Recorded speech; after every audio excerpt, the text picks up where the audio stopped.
Bonjour à tous, on se retrouve aujourd'hui pour un nouveau tutoriel et on va simplement continuer notre projet Star Wars. On va repartir sur le layout. Donc rappelez-vous, la dernière fois on a vu un petit peu comment travailler avec plusieurs fichiers. On a vu le concept du link. D'ailleurs, si vous ne l'avez pas vu, je vous invite à aller voir le tutoriel ici parce on va en avoir besoin dans ce cours et on va commencer vraiment aujourd'hui à créer un peu notre scène, à voir comment on va placer nos caméras, d'où vont arriver nos vaisseaux, etc. D'accord? Avant de démarrer ce tutoriel, comme d'habitude, j'aimerais vous rappeler que vous pouvez aller, quand vous le souhaitez, sur le site de motion-live.com et aller dans cette section ici, formation. Dans la section formation ici, vous le voyez, dans la section ici, formation, vous voyez ici, vous avez accès à absolument tous les cours que Motion Live a fait depuis le début. Et l'avantage, c'est qu'ils sont ici rangés par logiciel. Par exemple, vous voulez apprendre, je ne sais pas, les cours sur Maya. Vous cliquez sur Maya et ça vous permet d'avoir tous les cours que nous avons pu effectuer sur ce logiciel. Mais ce qui est encore mieux, c'est que vous avez une playlist ici et que cette playlist, eh bien, elle est rangée dans l'ordre d'une production classique. Alors, qu'est-ce que ça veut dire pour vous? Ça veut dire que quand vous apprenez le logiciel Maya sur notre site officiel, eh bien, vous travaillez de la même manière qu'un studio professionnel de nos jours. Et ça, c'est vraiment génial parce que ça veut dire que vous apprenez déjà à travailler comme les professionnels en apprenant le logiciel. Ce qui fait que vous ne serez pas perdu ou étonné en voyant des méthodes de travail dans le monde pro puisque vous les apprenez déjà. La deuxième chose, c'est que tous les cours se suivent parfaitement. Il y a pas de saute entre chaque cours, ce qui fait que vous ne serez jamais perdu. Et c'est vraiment un fil conducteur du début à la fin pour que vous puissiez au mieux apprendre. La dernière chose, et c'est la plus importante de cette page, c'est cette partie ici, la partie je m'abonne. Parce qu'en fait, si vous vous abonnez, eh ben, ça vous donne accès à cette page ici. Quand vous cliquez sur toutes les scènes. Qu'est-ce que ça veut dire? En fait, si vous êtes abonné, vous mettez simplement votre adresse email ici, votre adresse email en tant qu'abonné, et en fait, ça vous donne accès en téléchargement à toutes les scènes que nous avons pu effectuer. En fait, à chaque fois qu'on fait un tuto, on crée une scène qui est en rapport avec ce tuto, et en fait, c'est la scène du tuto, et vous pouvez la télécharger gratuitement. Ça vous permet de comparer avec votre scène à vous, et si vous avez des problèmes, de chercher un petit peu les différences, et de voir tout de suite où est-ce qu'il y a un souci. En faisant ça, vous ne pouvez plus rester bloqué sur un problème que vous ne comprenez pas. Avec cette technique-là, le fait de pouvoir télécharger les scènes gratuitement juste pour pouvoir comparer, vous ne pouvez plus être bloqué, vous êtes obligé d'avancer rapidement. Et ça, c'est vraiment génial. Donc, n'hésitez surtout pas à vous abonner, c'est totalement gratuit et vous allez gagner un temps fou dans votre apprentissage. Dernière chose, en tant qu'abonné, vous avez le droit aussi de recevoir en avant-première, donc une semaine avant tout le monde, 2 fois par semaine, les cours qui sortent officiellement gratuitement de Motion Live. Vous les recevez simplement par mail et ça vous permet de jamais rater aucun cours et de pouvoir suivre l'enseignement simplement de manière fluide et efficace. Ceci étant dit, on se retrouve maintenant sur le logiciel Blender. Donc, on va reprendre un petit peu notre scène. Donc, on va simplement venir rouvrir notre layout, d'accord? Donc ça, rien de vraiment compliqué. Vous allez dans votre... Rappelez-vous, on a fait un projet un petit peu scène où vous aviez toutes vos scènes dedans, d'accord? Vous allez dans le layout et vous ouvrez votre layout. Notre layout étant ouvert, alors moi je vais supprimer un petit peu ceci. Ah, voilà. Donc voilà, rappelez-vous, on était là, on avait le vaisseau qui démarrait, d'accord? Donc ça c'était intéressant, on avait vu comment animer. Maintenant on va vraiment commencer à placer nos éléments et voir ce qui va se passer dans le film, d'accord? C'est là que ça va devenir vraiment intéressant. Hop, je vais démarrer le screencast pour que vous puissiez voir ce que je fais et sur quelle touche j'appuie. On avait vu comment on allait animer nos vaisseaux, c'est très bien. Je vais supprimer ça pour l'instant et je vais simplement remettre le vaisseau au centre en faisant Alt G, Alt R pour supprimer les rotations les rotations et le positionnement. En fait, ça remet tout à zéro. Alt G. Alt G, ça remet à zéro le positionnement de l'objet. Alt R, ça remet à zéro les rotations. Et Alt S, ça remet à zéro les scales. D'accord? Donc voilà, ceci étant fait, et maintenant on va vraiment se poser la question de qu'est-ce que nos vaisseaux vont bien pouvoir faire, d'accord? Donc l'idée en fait, déjà la première chose à faire, ça va être de placer nos caméras en fait, d'accord? Donc on va commencer à placer nos caméras. Donc pour placer vos caméras en fait, je vous conseille de splitter votre vue en deux. Donc vous ici, vous venez sur le petit coin en haut à droite et vous splittez la vue, comme ça, en faisant simplement un clic et glisser. Et vous faites Shift A, d'accord, et vous venez sélectionner ici caméra. D'accord, vous pouvez aussi appuyer sur R, Shift A, R pour une caméra. Et ici, dans cette vue-là, ici, vous allez appuyer sur 0. Ça va vous mettre en fait dans la vue de caméra. On va de suite changer le format de la caméra, d'accord? Donc c'est le format de rendu. On va pas être en 1920 par 1080, mais en 1920 par 804, qui est le format cinémascope au cinéma, d'accord? Si vous préférez par 1080, vous pouvez rester par 1080, c'est vous qui voyez. Et en fait, dans N ici, on peut aller venir cocher Lock Camera to View.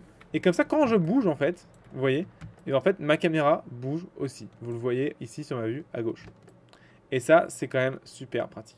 Et on va venir placer nos caméras un petit peu comme ça, d'accord? Donc il faut bien comprendre qu'on va faire une caméra par plan.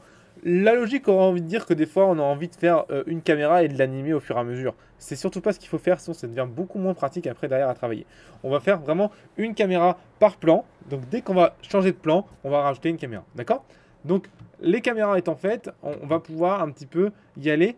Alors dans les paramètres de caméra ici, vous avez ici la distance focale qui peut être intéressante. En fait, globalement, pour ceux qui ne connaissent pas trop en appareil photo, la distance focale, c'est le zoom. Plus cette valeur est élevée, plus vous zoomez, plus un objectif qui peut zoomer. Plus cette valeur est faible, moins vous zoomez. D'accord? Ça pour plus vous zoomez, plus vous allez écraser les perspectives. Moins vous zoomez, plus on aura l'impression que les lignes de perspective seront fortes. Donc voilà. Donc nous, on va rester sur un petit 50 mm. D'accord? Qui est un petit peu globalement l'équivalent de notre vue en tant qu'être humain. Et on va venir après se poser la question, bah, qu'est-ce qu'ils font nos vaisseaux? D'accord? Donc, alors l'idée, moi je voulais un petit peu changer la donne. Souvent dans le Star Wars, c'est le vaisseau rebelle qui est chassé par les vaisseaux vampires de l'Empire. Là, ce sera, je pense, l'inverse. Ce sera deux vaisseaux de l'Empire qui seront pourchassés par plusieurs vaisseaux rebelles. Et le but du vaisseau de l'Empire, ce sera d'y échapper. D'accord? Donc, on y va. On va placer ça. Alors, le layout, c'est quelque chose qui est relativement long à faire. Donc, on n'aura pas le temps de faire tout dans une seule vidéo. On le fera dans plusieurs... enfin, à travers plusieurs cours. Comme ça, ça vous permettra de suivre vraiment au fur et à mesure. Donc, on est là. On va pouvoir commencer à placer nos éléments. Donc, moi, je m'étais dit que mes éléments allaient arriver globalement quelque part ici. Mais le problème, c'est que vous allez vite vous en rendre compte, c'est que si je fais arriver mes éléments là, et que par exemple, je vais faire voler mes vaisseaux pendant 1 minute, bah, on se rend bien compte que ma scène va vraiment être beaucoup trop petite, et qu'en fait, mes vaisseaux, ils auront vite dépassé la grille, et qu'on va se retrouver quelque part là-bas au fond. Pas très pratique pour travailler. Ce serait possible, mais pas très pratique. Au-delà de ça, on va changer en fait l'échelle de Blender pour que ce soit plus intelligent. D'accord? Donc en fait, ici dans l'onglet scène, on peut venir un petit peu, si on le souhaite, changer l'échelle de la scène. Et c'est hyper pratique dans ce qu'on va faire. Ici, vous voyez, vous avez les unités. D'accord? Ça, c'est très intéressant. On va venir mettre un preset et ça va être des kilomètres, nos unités. Pourquoi des kilomètres? Bah, simplement parce que nos vaisseaux sont très petits, d'accord? Et donc, on va mettre des kilomètres. Par contre, le problème, c'est que là, notre vaisseau, lui, si on regarde un petit peu, voilà, si on regarde un petit peu la taille de ça fait 5 km, d'accord? Donc là, en fait, nos vaisseaux, par contre, sont devenus énormes. Donc, on va venir les scale, d'accord? On va mettre le curseur au centre en faisant Shift S, curseur to center. On va venir ici, là, en se mettant sur le point de pivot par rapport au curseur pour vraiment scaler par rapport au centre. Et on va les scaler vraiment énormément, d'accord, pour se retrouver à une valeur qui est correcte. Pardon. Voilà. Et donc là, on voit notre grille. Alors, je vois que quand je zoome, hop, je disparais. Pas grave. Il suffit de revenir dans T ici. Et ici, vous avez le clip. Et donc là, vous voyez qu'en fait, ma caméra commence quand je suis à 100 mètres du vaisseau. Et sinon, vraiment, si je suis plus près, par exemple, je suis à 50 mètres du vaisseau, il coupe. Là, je vais mettre, pas 100 mètres, mais je vais mettre 0,01 pour vraiment être à 10 mètres. D'accord? Puisqu'on parle en kilomètres maintenant. Voilà, 1 mètre. Donc, quand je suis à 1 mètre du vaisseau, ça paraît déjà un peu plus cohérent. Voilà. Vous voyez, c'est encore pas terrible, hein, c'est encore pas très pratique pour travailler. Ici, on va venir mettre 1 cm. Voilà. Maintenant, on peut travailler correctement. D'accord? Donc, voilà pour nos vaisseaux. Donc là, on est sur des... Comme ça, on a une taille qui est beaucoup plus cohérente et beaucoup plus réelle, ce qui fait qu'on n'aura plus de problème de perspective, d'accord? Vous voyez, ici, mon vaisseau, là, je vois sa taille, juste, vous prenez un objet au hasard, voilà, et vous voyez, il fait 1 mètre de dimension. Bon, c'est un peu petit, puisque logiquement, on est plutôt sur du 3-4 mètres là-dessus. Ouais, 2 mètres. Allez, hop, un peu plus grand, voilà.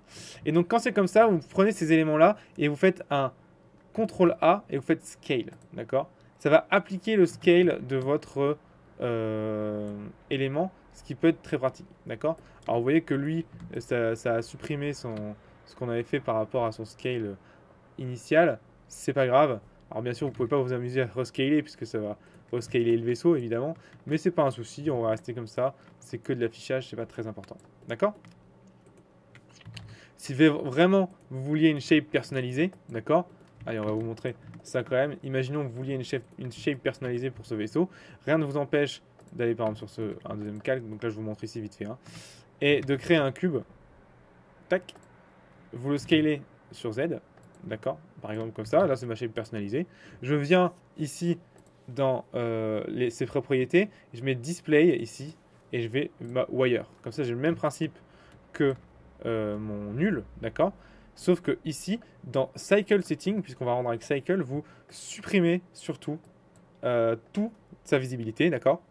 Et vous venez après aussi, donc là logiquement ça suffit, mais imaginons que vous voulez rendre avec Blender Render, il faudrait aussi venir dans ici et décocher le mode de rendu. D'accord? Et là, vous auriez un contrôleur parfaitement avec la shape que vous souhaitez. D'accord? C'est possible. Vous pouvez aussi faire avec une curve, avec ce que vous voulez en fait. Dès que vous avez un objet, ça marche. On va revenir ici en individuel origine et on va revenir sur le calque où il y avait nos vaisseaux. Donc voilà, on a ici une échelle qui a, enfin une vue qui a l'échelle, mais le problème c'est qu'on n'a toujours pas réglé le problème de la grille. Vous voyez bien que notre grille est toujours trop petite en fait. On voudrait que notre grille nous fasse la taille de la scène, pas la taille des vaisseaux. Parce que notre grille elle fait quelques mètres, alors qu'on a une scène de plusieurs centaines, enfin on est à 10 km de circonférence là. Donc en fait, on peut, si on le souhaite, régler la taille de la grille. D'accord? C'est possible. Il suffit ici, pardon. Donc il suffit ici d'aller dans Display, d'accord? Je vais juste vous enlever cette fenêtre ici pour que ce soit plus simple pour vous. Donc vous allez dans Display ici, simplement, d'accord? Et vous avez la grille, vous la voyez ici. Et en fait, vous pouvez choisir sa taille. Et ça, c'est parfait. Ça, c'est parfait. Et voilà. Et là, on a quelque chose de beaucoup plus cohérent et beaucoup plus logique pour travailler, d'avoir une grille beaucoup plus grande. Vous pouvez aussi choisir son scale, par exemple, si vous voulez la réduire, l'agrandir. Moi, je vais faire un petit scale de 10, en gros, globalement, pour être voilà, tranquille. Et là j'ai une grille qui va vraiment me servir pour travailler. D'accord? Et là, j'ai vraiment l'impression que mes vaisseaux sont petits dans ma scène. Et ça sera vraiment parfait pour pouvoir travailler. D'accord? Donc globalement, un petit peu, voilà le principe pour pouvoir un petit peu setuper notre scène avant de commencer à placer nos vaisseaux. Après, on va commencer à dupliquer nos vaisseaux. Donc globalement, moi j'ai dit que je voulais plusieurs X-Wing qui pourchassent 2 TIE Fighter. Après, vous faites ce que vous voulez. Donc rappelez-vous comment on fait. Vous sélectionnez tout. D'accord? Donc vous faites un gros carré de sélection dessus. D'accord? Et vous faites simplement un Alt D. Surtout, bien Alt D. Si vous ne faites pas Alt D, vous allez vraiment avoir des gros problèmes. D'accord? Donc Alt D et vous ne déplacez pas. Vous prenez juste votre contrôleur. Donc pour dupliquer votre vaisseau, vous faites ici un gros carré de sélection en appuyant sur B et vous sélectionnez, d'accord? Et vous faites Alt D. Attention, il faut absolument que votre armature soit bien ici non pas en pose mode, mais en object mode quand vous sélectionnez. Sinon, vous allez avoir des gros problèmes. Et en fait, il ne va pas la dupliquer, il va juste la garder comme ça. Et vous allez avoir vos ailes qui vont rester bloquées à l'armature initiale. Bref, ça va être un délire. Donc, restez bien ici en pose mode, en object mode, pardon. Et vous sélectionnez tout. Alt D, vous avez un X-Wing. D'accord? Et vous voyez bien que les dépendances sont respectées. Si je passe en pose mode, vous voyez que ça marche que sur ce vaisseau-là. D'accord? Allez, donc on repasse ici en object mode, surtout. Hein. Donc j'ai dit 4 X-Wing. Donc hop. Et si je veux refaire l'action que j'ai faite, je peux appuyer sur Shift R. Voilà. J'ai bien mes 4 X-Wing. Je vais faire mes 2 TIE Fighter. Et voilà. On a maintenant nos vaisseaux qui vont, on va dire, s'affronter dans cette bataille. interstellaire, interminable, globalement.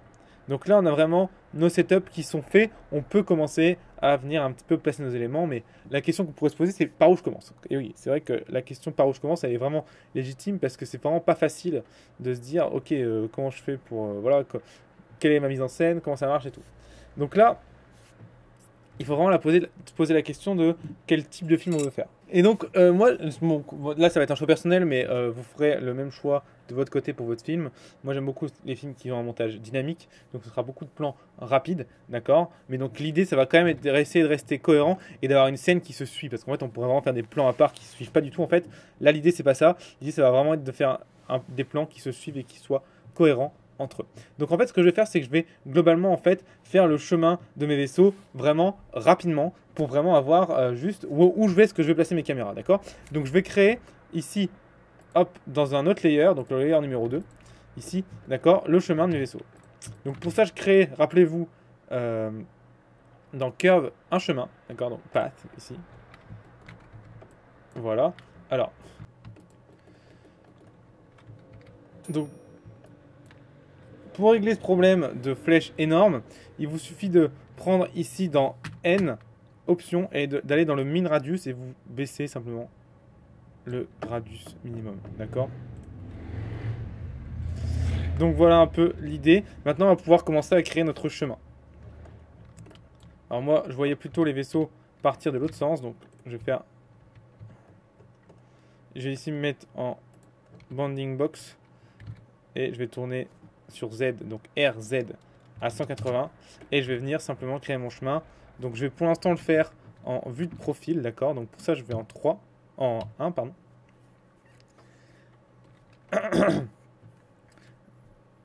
Non, en 3, d'accord. 3 c'est la vue de profil. RZ, allez, RZ 90. Et je vais simplement commencer à créer ma curve.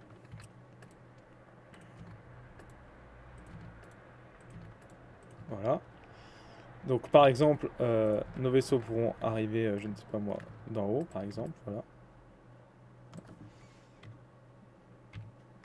D'accord, tac, comme ça, hop, on va dans l'espace, on fait ce qu'on veut. Voilà. Tac, et on va continuer tranquillement. Essayons d'avoir une trajectoire qui soit vraiment relativement fluide hein, et cohérente. Tac. Hop.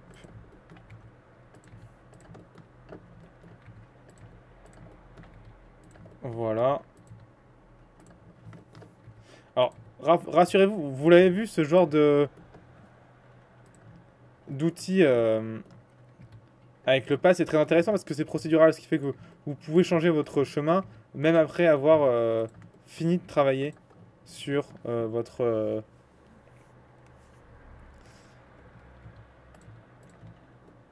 objet. Donc, c'est-à-dire que là, ce que je fais, ça va vraiment être... bon, on va rester là-dessus pour l'instant. Ça va vraiment être un premier jet que je vais retravailler derrière en fonction des objets après ce que je rajouterai dans mes scènes. Parce que vous vous en doutez, là, c'est vraiment juste pour commencer à avoir un semblant de trajectoire. D'accord? Donc, vraiment... ne faites pas ça trop précisément, ça ne sert à rien. De tous les cas, ça va bouger beaucoup. J'appuie sur O pour activer le fait de pouvoir bouger de manière proportionnelle les points. D'accord. Et je vais ici venir me mettre en Sharp. D'accord. Et venir comme ça bouger les points pour avoir quelque chose de plus cohérent en termes de chemin. D'accord. On va partir par là. Voilà. Tac. Et par exemple, il va arriver de là-bas. Alors je vais mettre ici en connected, comme ça m'évite de bouger ce qui n'est pas connecté, c'est beaucoup plus pratique. Donc voilà un petit peu globalement la base de mon chemin, d'accord. Par contre je vois qu'il me l'a fait juste énorme, donc je vais le scaler pour qu'il soit cohérent par rapport à la grille. Voilà, je vais faire CTRL A, S pour appliquer son scale. Rappelez-vous, nos vaisseaux sont là. Hein. Donc voilà un petit peu, ça paraît être un chemin cohérent par rapport à la taille des vaisseaux, d'accord. Peut-être encore un peu grand. On va essayer de mapper sur la taille de la grille. La grille c'était pas mal comme taille. Voilà, CTRL A, scale. Alors je vois que je vois plus mes flèches malheureusement. Pour le sens, c'est pas très pratique, donc je vais tout sélectionner en appuyant sur A, d'accord. Et je vais venir ici dans Mine Radius, agrandir un peu mes flèches, voilà. Alors, je vois mieux dans quel sens ça va. Donc je sais que mon vaisseau va démarrer là-bas. Donc je vais venir vraiment positionner plutôt la courbe au niveau du démarrage des vaisseaux que l'inverse. Pourquoi? Parce que comme ça, moi, j'ai pas à bouger mes vaisseaux derrière. C'est beaucoup plus simple. Voilà, ici, globalement, en gros. Voilà, d'où ils vont démarrer. Et ce qui est intéressant aussi, quand vous travaillez sur une courbe, c'est de venir mettre ici, au niveau du point de pivot, du premier point ici, vous sélectionnez, vous faites Shift S curseur sur Selected, d'accord? Comme ça, votre curseur est au niveau de ce point. Vous repassez en mode objet et vous faites CTRL Shift Alt C, d'accord? Et vous faites Set Origin to 3D curseur. Comme ça, l'origine de votre courbe est au niveau de son point de départ. Comme ça, après, vous faites Cursor to Center et vous faites Shift S Selected to Cursor. Comme ça, vous commencez à 0, 0. À quoi ça sert de faire ça? Ça veut dire que vos vaisseaux, quand ils seront placés là, hop, il y en a un qui est là par exemple. Voilà, vos vaisseaux ici placés là, et bien comme lui est à 0, 0 et que votre courbe est à 0, 0, quand vous allez le parenter, vous êtes sûr qu'il n'y a aucun décalage entre le vaisseau et la courbe. D'accord? Rappelez-vous, dans le cours d'avant, on avait vu qu'il fallait placer le vaisseau à la main et tout. En utilisant cette technique, vous êtes sûr de ne pas avoir de problème. Celui-là, je vais l'appeler passe TIE Fighter. On va devoir faire une passe par vaisseau, d'accord? Mais pour l'instant, on va en faire qu'une seule pour le TIE Fighter, d'accord? Donc ça va être lui. Donc mes X-Wing, pour l'instant, je vais simplement les sélectionner et les mettre sur un layer à part. Donc hop, 3. Et je vais simplement jouer avec le TIE Fighter pour l'instant. Je vais prendre ce TIE Fighter, Alt G, rappelez-vous, pour mettre à 0. Voilà. Donc là, il est, on va dire, à 0. On n'a plus qu'à le mettre dans la bonne orientation, d'accord? Donc je vais me mettre au niveau de l'orientation de ma courbe et je vais tourner mon vaisseau, voilà, essayer d'être cohérent au maximum. Donc globalement là, il faut qu'il soit face à moi. Voilà un petit peu l'idée. Ça a l'air pas mal, d'accord. Je vais prendre ce vaisseau, je vais prendre la courbe, CTRL P, je vais faire ici Pass Constraint, d'accord. Alors des fois on peut avoir une saute comme ça, c'est pas grave, vous n'avez qu'à replacer votre vaisseau à la main, c'est pas un souci. C'est parce que, hop, petite erreur de ma part, c'est ça. CTRL P, c'est pas Pass Constraint, c'est Follow Pass. Désolé, autant pour moi. Petite erreur. Et là maintenant, quand vous faites Play, votre vaisseau suit la courbe. C'est génial, non? Alors là, vous vous rendez compte que votre vaisseau va 10 000 fois trop vite. C'est normal. Vous voyez un petit peu la taille du chemin par rapport au vaisseau. Donc vous allez simplement prendre votre chemin et rallonger le temps de, ici, dans la data de la passe, ici, le temps de trajet. Donc on va mettre par exemple 5000 frames. On a quelque chose de pas trop mal. Voilà, rappelez-vous, ça va quand même assez vite un vaisseau. Hein. Voilà, tac. Voyons un petit peu ce qui se passe quand je suis là. Alors, pas sûr qu'on aille trop vite. Hein. C'est le problème avec l'espace, c'est qu'on se rend pas trop compte de la vitesse. Et en fait, un vaisseau, ça va très vite. Je mettrais peut-être même un peu moins, peut-être 4500. Ouais, je pense qu'on va rester là-dessus. Donc vous voyez, on va assez vite. Vous voyez que 4500 frames, par contre, c'est quand même long pour faire le chemin. D'accord? Donc le chemin est peut-être un peu trop long. Peut-être même beaucoup trop long. Mais c'est pas grave, on coupera avant. Nous, on s'en fout, on fait notre film. Et le reste de la courbe, ça n'aura pas beaucoup d'importance. Vous pouvez revenir couper votre espace de travail en deux et venir ici en appuyant sur 0 en vue de caméra. On va venir replacer. Donc pour placer votre caméra, je vous rappelle, vous allez ici dans le Lock Camera to View. Je rappelle que c'est N hein, pour ouvrir cette fenêtre. Et vous allez simplement placer votre caméra. Donc vous sélectionnez votre TIE Fighter. Alors ici, vous voulez cligner un peu votre outliner. Vous allez simplement aussi dans Visible Layer. Comme ça vous évite d'avoir tout, même des trucs que vous ne voyez pas, ça sert à rien. Vous cliquez sur Control TIE Fighter. Vous faites point, donc le raccourci point pour pouvoir vous matcher à lui. Vous voyez que je ne le vois pas. Pourquoi? Parce qu'il faut que je dans les paramètres de ma caméra et que je fasse la même chose que j'ai fait dans mon viewport. Ici, je mets 1 cm. D'accord? Comme ça, je vois ce que je fais. Par contre, 100 km, c'est peut-être beaucoup trop long. On peut mettre juste 10 km, ça suffira. Voilà. D'accord? Donc, je vois que je me suis trompé de TIE Fighter. C'est celui-ci. Hop. Voilà. Et donc maintenant, je vais pouvoir commencer à placer. Alors j'ai mis 50 mm, peut-être 250. Parce qu'il faut savoir que souvent, quand on filme des choses comme ça dans l'espace qui sont très rapides, on a tendance à vraiment avoir des focales assez longues, d'accord, pour pouvoir suivre l'objet efficacement. Alors je vois aussi que par exemple là, ma caméra est beaucoup trop grande dans la scène. C'est le problème quand on travaille souvent avec des scènes à échelle réelle. Quand c'est comme ça, c'est pas grave, vous prenez votre caméra et ici vous avez la size en fait dans la scène. Là, vous voyez qu'elle fait 1 km. On va la mettre, on va la faire, on va dire qu'elle fait 1 mètre. Voilà. Comme ça. 1 mètre c'est peut-être un peu trop petit.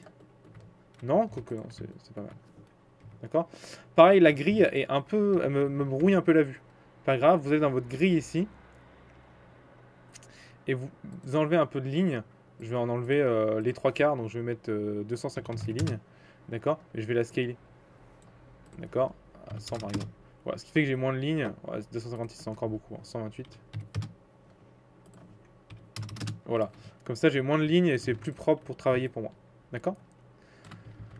Donc voilà un petit peu notre scène. Donc là on a notre caméra qui est prête et on voit que notre vaisseau, voilà, avance. C'est génial.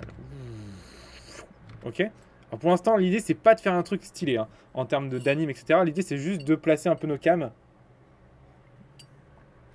et de voir ce qui va se passer, d'accord. Donc ne soyez pas trop foufou dans les mouvements de cam etc. L'idée pour l'instant c'est juste de les placer. Donc on va pouvoir commencer à travailler un peu l'anime en tant que tel. Donc je vais vous rappeler les raccourcis d'anime et on va commencer à animer notre caméra, d'accord. Donc pour animer votre caméra, en fait il y a un raccourci qui est I qui est très pratique qui permet de mettre une clé, d'accord. Donc en 3D pour travailler l'animation c'est pas très compliqué en fait. On va mettre des clés à, par exemple à la frame 0, donc à l'image 0 et à l'image 10. Et en fait, Blender, lui, va calculer la différence entre les deux et il va inventer, enfin, il va pas inventer, il va calculer les intermédiaires. Regardez, je prends un cube simplement et je vais l'agrandir juste pour le voir, voilà, ici. Et je vais lui dire, voilà, donc j'appuie sur I, je mets une clé en location, donc c'est-à-dire que je vais mettre une clé sur sa position. Et je dis, donc là, je suis à la frame 0, je mets à la frame 10 et je lui mets une clé, je le bouge, hop, et je mets une autre clé sur sa location. Et bien Blender, lui, il a compris qu'il y avait une clé au début et à la fin, et il va faire ce qu'on appelle les interpolations, il va calculer les images intermédiaires. Vous voyez ? Si vous voulez un petit peu voir comment il fait son interpolation, vous pouvez ici cliquer ici et aller dans le Graph Editor, et ça vous donne un petit peu. Alors, il vous suffit, si vous ne voyez pas les clés, c'est des choses qui peuvent arriver, vous sélectionnez bien votre objet, allez, vous mettez ici dans F-Curve, vous faites A et vous faites point. D'accord, A pour tout sélectionner, point. Et là, vous avez les interpolations sur chaque axe, vous voyez. Ça, c'est la première clé en X, deuxième clé en X, première clé en Y, deuxième clé. Et vous avez l'interpolation des valeurs. Vous voyez, ici, X est à 0, et progressivement, il passe de 0 à moins 0,5. Vous voyez que l'interpolation se fait au ralenti, on accélère, on ralentit. C'est ce qu'on appelle une interpolation Bézier, d'accord. Donc c'est pas tout le temps le cas, on en reparlera quand on fera de l'animation, mais c'est bien d'avoir une petite intro à ça, d'accord. Donc voilà pour ce qui est de l'anime. Donc maintenant on va animer nos caméras avec ça. Donc vous prenez votre caméra, vous lui mettez une clé à 0 ici, et on va par exemple la faire suivre un petit peu le vaisseau, jusque là par exemple, tac. Donc ici vous vous mettez dans votre vue, et vous simplement vous faites RR pour tourner la caméra, et voilà, et vous venez ici, hop, suivre le vaisseau. En fait, I, et là, ici, O pour lock rock, donc une position en rotation et en location. Donc I-O. Voilà, hop. On voit que la caméra suit péniblement le vaisseau, d'accord. Ça ne marche pas trop. Pourquoi? Parce que justement, on est dans ce contexte ici Bézier, alors que notre vaisseau, lui, bouge en linéaire. Donc pour ça, vous prenez simplement votre caméra, vous prenez vos points, et vous faites T linéaire. D'accord. Maintenant, regardez ce qui se passe. La caméra suit un peu mieux notre vaisseau. C'est pas encore le tip top, d'accord. Il va falloir mettre des clés intermédiaires. On va revenir en arrière et laisser en Bézier. Pourquoi? Parce que vous allez voir que si vous laissez en linéaire, vous allez avoir des mouvements de caméra qui sont très très durs, d'accord. C'est pour vous montrer qu'on pouvait le faire. Mais là, ce qu'on va faire, c'est qu'on va vraiment continuer, nous, à placer notre caméra à la main, en fait, en changeant de... en contrôlant un peu sa rotation. Ou là, on peut le faire via les courbes et on va faire via les courbes. D'accord. Donc on pourrait mettre plusieurs clés pour corriger, mais ce serait pas très propre et ce serait un peu embêtant.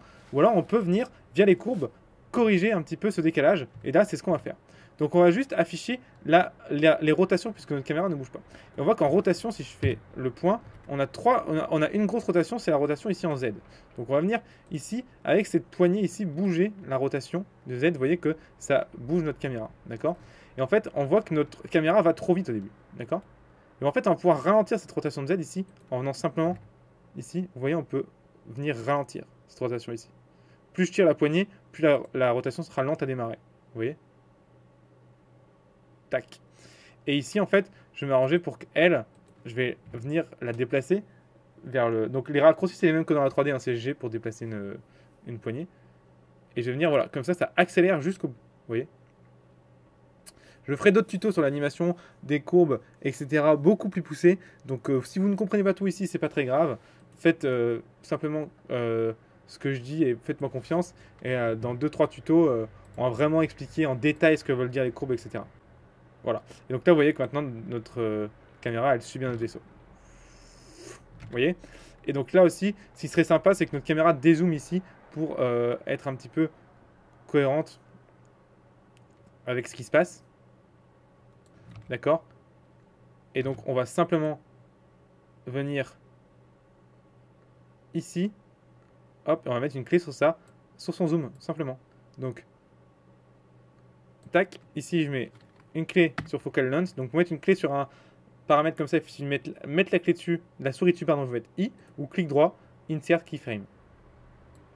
Et là, vous venez, hop, simplement jouer avec ce Focal Length et vous refaites un I. Pareil, Blender va calculer les intermédiaires. Hop, vous voyez, voilà ce que ça donne. Tac.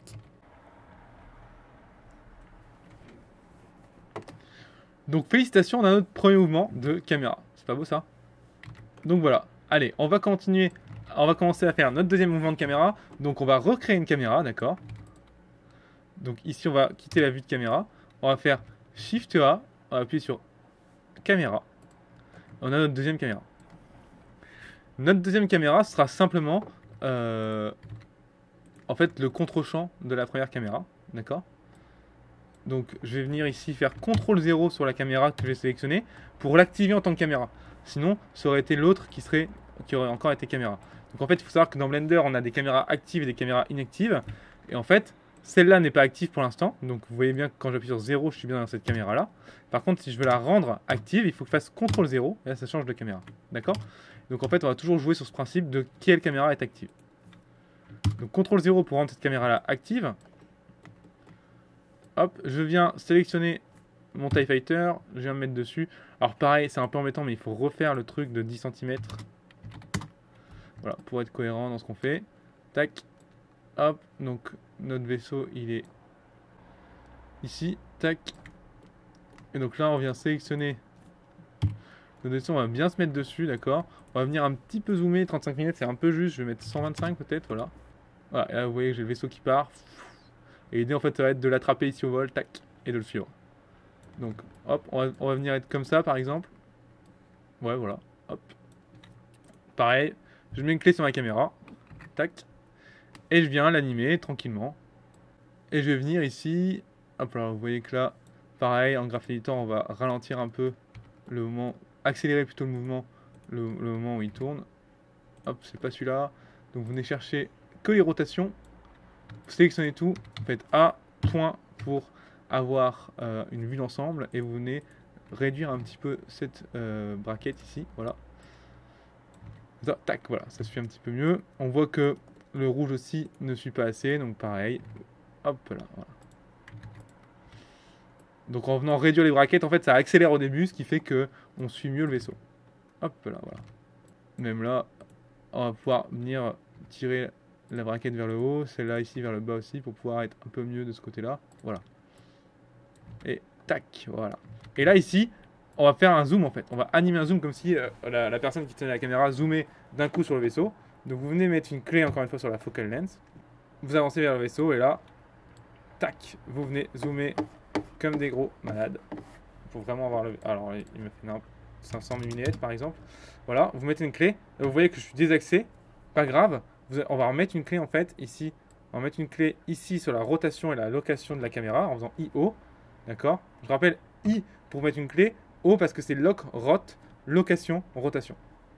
Et après ici, là, on va venir bouger la caméra en appuyant sur RR. Alors si c'est trop rapide comme ici, vous faites Shift pour vraiment bouger sur les plus petites valeurs.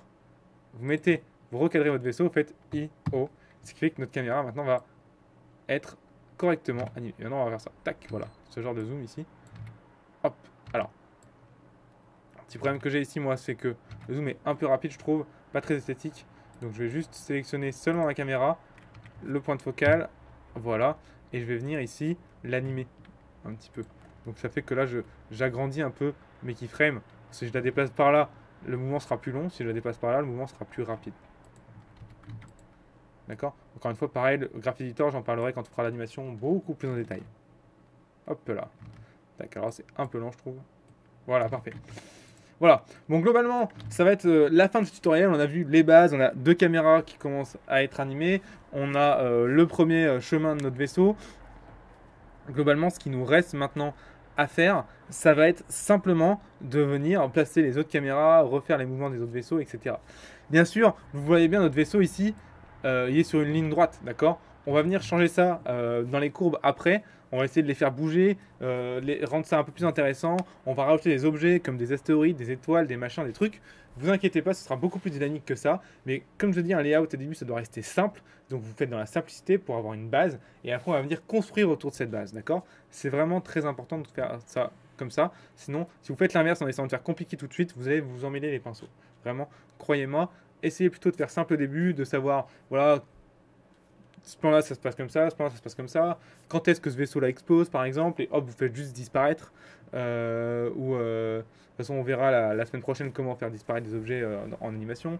Enfin bref, vous faites simple. Faites simple. Pas de mouvement de rotation et d'animation compliquée des vaisseaux pour l'instant. Ce sera après, vous inquiétez pas, on va voir vraiment se marrer là-dessus.